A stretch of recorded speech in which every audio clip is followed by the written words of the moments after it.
Hi, welcome back to my channel Earth Mom Dehradun. मैं हूं ज्योति, welcome करती हूं आप सभी का अपने चैनल में। तो अगर आप चैनल में न्यू है तो मेक श्योर चैनल को जरूर सब्सक्राइब कर दीजिए, साथ ही बेल आइकन हिट कर दीजिए ताकि मेरे आने वाली हर वीडियो की नोटिफिकेशन आपको सबसे पहले मिल जाए।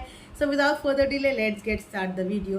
सो फ्रेंड्स, मैं हमेशा कोशिश करती हूँ ना कि नाइट में एक वीडियो जो है वो सबके लिए बना दूँ, क्योंकि रात में तसल्ली से हम लोग खाना वाना खा के जितनी भी घर की लेडीज है आराम से बेड पे जो है मी टाइम एंजॉय करती है, और उस मी टाइम पे एक मजेदार सी वीडियो अगर देखने को मिल जाए तो मजा आ जाता है। वीडियो देख के आराम से सोया जा सकता है। तो इसीलिए मैं नाइट में कोशिश करती हूँ कि मैं 10:30-11 बजे एक वीडियो जरूर आप सबके लिए पोस्ट कर दूँ।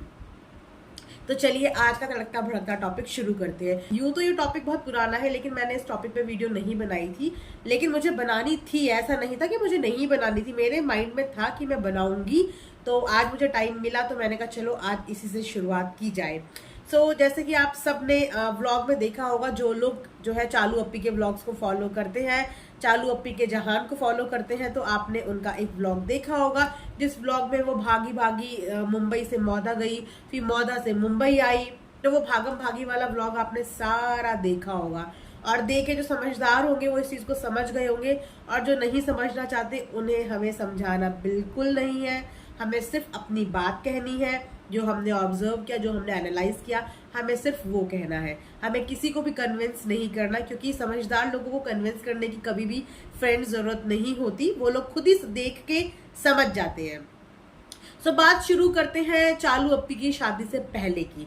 तो चालू अप्पी के चैनल को ऑलमोस्ट 3 से 4 साल हो गए हैं चैनल को रन करते करते, और इन 3-4 सालों में चालू अप्पी ने बहुत सारे ब्रांड प्रमोशन किए, इंस्टाग्राम पे कोलैब्स किए। तो इंस्टा और यूट्यूब उनकी अच्छी खासी दोनों साइड से कमाई चल रही है। अब बात करते हैं कि चालू अप्पी ने जो है अपनी कमाई का कितना हिस्सा जो है अपने घर वालों पे या अपने नियर डियर पे खर्च किया। तो अगर गिनती में आए किसी पे भी नहीं। कोलैबोरेशन में आए हुए सूट अपनी फुप्पियों को दे देती के खुश कर देती थी। मुंबई के लोकल मार्केट से 100, 200, 300 रुपए की चप्पलें लाके उन्हें खुश कर देती थी। रेजा को ज्यादा से ज्यादा स्टडी टेबल दिला दिया, खाने पीने की चीजें खिला दी, ये खर्चे। उसके बाद जितने भी एक्सपेंस, जितने भी मॉल से शॉपिंग होती थी, जितने भी ब्रांडेड क्लोथ्स इन निजा और निहान दोनों के लिए आते थे, वो सब आते थे इनकी भाभी की तरफ से, यानी कि दिप्पी मैम की तरफ से ही आते थे। वही जो है इन्हें ब्रांडेड शूज, ब्रांडेड कपड़े गिफ्ट करती थी। पर चालू अप्पी ने कभी भी किसी भी ब्रांड के कपड़े जो है बच्चों के लिए खरीदते हुए उन्हें बहुत कम देखा होगा। इतनी सारी इनकम के बाद अगर आप थोड़ा सा भी बच्चों के लिए खर्च कर नहीं सकते, तो जो बच्चे आपका इतना ज्यादा सपोर्ट करते हैं, आधी से ज्यादा टाइम तो उन्हीं के कामों में लगे रहते हैं। पढ़ाई तो बहुत ही कम, मतलब निजाम तो कभी पढ़ते हुए दिखता ही नहीं है। वो बहुत रेयर होता है कि कभी पढ़ाई करते हुए दिखता है। निजा एक आधी बार फिर भी पढ़ने के लिए बैठ जाती है, लेकिन जब भी वो पढ़ने के लिए बैठती है तब वो उसका व्लॉग शूट करती है। अच्छा ये हो गया, अच्छा ये हो गया। जब कोई बच्चा पढ़ाई कर रहा है तो हमें उस बच्चे को डिस्टर्ब भी नहीं करना चाहिए, क्योंकि अब वो छोटी क्लासेस में नहीं रह गए हैं, वो लोग बड़ी क्लासेस में आ गए हैं। तो सिर्फ अपने व्लॉग के लिए किसी बच्चे को पढ़ाई से डिस्ट्रैक्ट करना ये सही नहीं होता है। इस एज में बच्चों को थोड़ा सा पढ़ाई के लिए स्पेस और प्राइवेसी देनी चाहिए, ये मेरा पॉइंट ऑफ व्यू है। लेकिन वो अपने व्लॉग के लिए बच्चों को बार बार जो है डिस्टर्ब करती है। खैर, हमारा पॉइंट ये डिस्टर्बेंस पे बात करना नहीं है। बात पे बात आई तो मैंने आप सबको बता दी। मेन मुद्दा ये है कि चालू अप्पी ने कुल मिला के शादी से पहले अपनी जो कमाई थी वो किसी पे भी इस तरीके से खर्च नहीं की जो कि हमें नजर आए। लेकिन चालू अप्पी ने वो कमाई खर्च करी तो करी किस पे? सिर्फ अपने पे। चालू अप्पी ने सबसे पहले अपनी वो कमाई से खरीदा अपने लिए फ्लैट। हालांकि उनकी मम्मी जो है उस समय पे किराए के फ्लैट में रह रही थी, लेकिन चालू अप्पी ने अपनी मम्मी के लिए फ्लैट नहीं लिया। जिस माँ के साथ 20 से 25 साल गुजार दिए, उस माँ के लिए घर लेने के लिए एक बार सोचा भी नहीं, एक बार कंट्रीब्यूट करने का तक नहीं सोचा, लेकिन अपने लिए शादी से पहले सेटलमेंट का सारा प्रबंध कर दिया। तो चालू अप्पी ने अपने लिए प्राइवेट फ्लैट खरीदा शादी से पहले अपनी इनकम से, अपने लिए गाड़ी खरीदी, मम्मी के लिए, पापा के लिए कभी कोई कार नहीं आई। मम्मी और पापा की सारी जिम्मेदारी जो है वो दिप्पी मैम पे है। मम्मी और पापा को घर दिलाना है, वो दिप्पी मैम पे है। अम्मी और अब्बू को कार दिलानी है, अच्छी कार लेनी है, कार अपग्रेड करनी है, वो सारा जिम्मा जो है भाई और भाभी का है। तो चालू अप्पी 20-25 साल से जो मायके में बैठ के इतना सारा इनकम कमा रही थी, वो किसकी वजह से कमा रही थी? कौन जानता था इनको? कोई भी इनको नहीं जानता था। इनको पहचान किससे मिली है? इनको पहचान अपने भाई और भाभी की बदौलत ही मिली है। तो जब भाई अपनी अम्मी अब्बू के लिए घर खरीदना चाह रहा था, तो चाहते तो चालू अप्पी अपना कंट्रीब्यूशन दिखा सकती थी, क्योंकि कमाने तो वह भी लगी थी ना।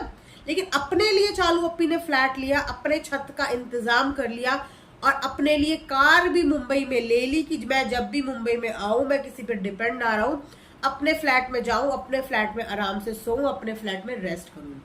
साथ ही साथ मौदा में भी अच्छा खासा घर इन लोगों का है, इनके ससुराल वालों की साइड से। चलो यहाँ तो बात खत्म करते हैं शादी से पहले की। तो शादी से पहले चालू अप्पी ने जो है अपने पैसे, अपने जो कमाई जो हुई थी, वो अपने ऊपर लगा दी। अब बात करते हैं अभी हाल ही में इन्होंने जो मौदा में जो प्लॉट खरीदा, जिसकी ये जगह जगह मिठाइयां बांट रही थी, जिसकी ये जगह जगह खुशियां मना रही थी, तो उस प्लॉट की बात करते हैं। अब उस प्लॉट के लिए जब लोगों ने ये बोला कि मतलब इतनी भागा दौड़ करने की क्या जरूरत थी, जब तुम मुंबई में थे तो तुम रजिस्ट्री कराने के लिए मुंबई से मौदा भागी हो, मौदा से फिर मुंबई आई हो, इतनी दूर तुमने ट्रैवल किया है, तो इतनी एनर्जी कहाँ से आ गई? तो चालू अप्पी ने क्या कहा, हम तो कह रहे थे सन्नी को कि तुम अपने नाम करवा लो। कह क्यों रहे थे? तुम्हें करवा देनी चाहिए थी। लेकिन चालू अप्पी बहुत ज्यादा चालाक है। आप लोग उनकी मासूम से चेहरे और प्यारी सी जुबान पे बिल्कुल मत जाइएगा।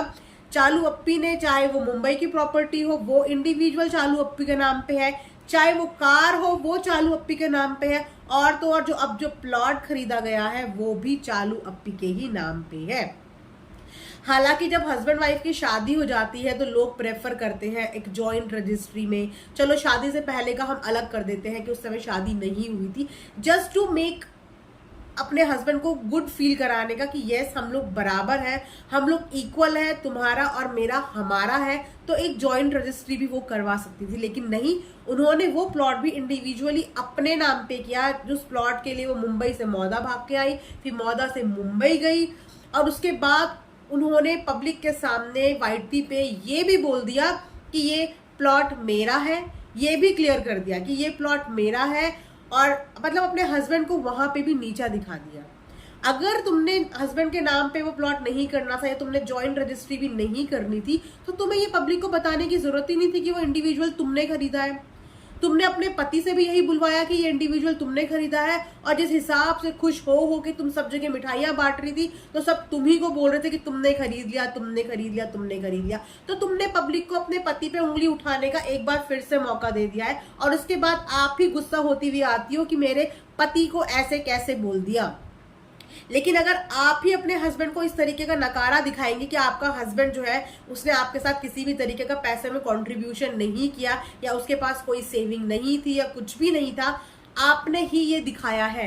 आप ये बोल सकती थी कि हम दोनों ने अपनी सेविंग से मिलके ये जो है प्लॉट खरीदा है, लेकिन आपने वहां पे सिर्फ और सिर्फ अपनी कमाई को प्रमोट किया, सिर्फ अपनी इनकम को प्रमोट किया, और अपने आप ही वाहवाही बटोरी, और अपने हस्बैंड की सबके सामने फिर से एक बार इंसल्ट करा दी। तो अगर अब आपके हस्बैंड पे फिर से वीडियो बनती है ना नकारा निकम्मे की, तो प्लीज आप बुरा मत मानिएगा, क्योंकि आप ये खुद करती हैं। क्योंकि मैंने भी जब ये चीज देखी तो मेरे दिमाग में उसी समय जो ना ये चीज हिट कर गई कि ये इसने बहुत गलत कर दिया।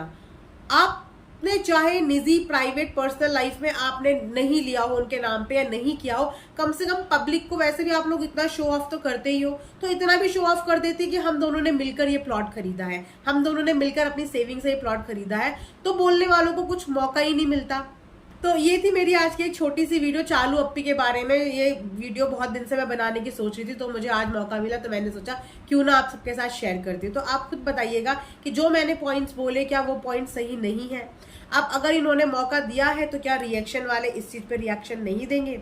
ये लोग खुद पब्लिक को मौका देते हैं बात करने का, उसके बाद खुद जो है गुस्से में तिल मिलाते हुए आ जाते हैं, तो फिर इसमें हम लोग कुछ नहीं कर सकते। तो ये थी आज की एक छोटी सी वीडियो। आई होप कि आपको वीडियो पसंद आई होगी। सब्सक्राइब करे बिना बिल्कुल मत जाना, और वीडियो को लाइक जरूर कर देना। तो मिलते हैं ना तो वीडियो में, तब तक अपना ध्यान रखिए, दुआओं में याद रखिए। Bye, take care.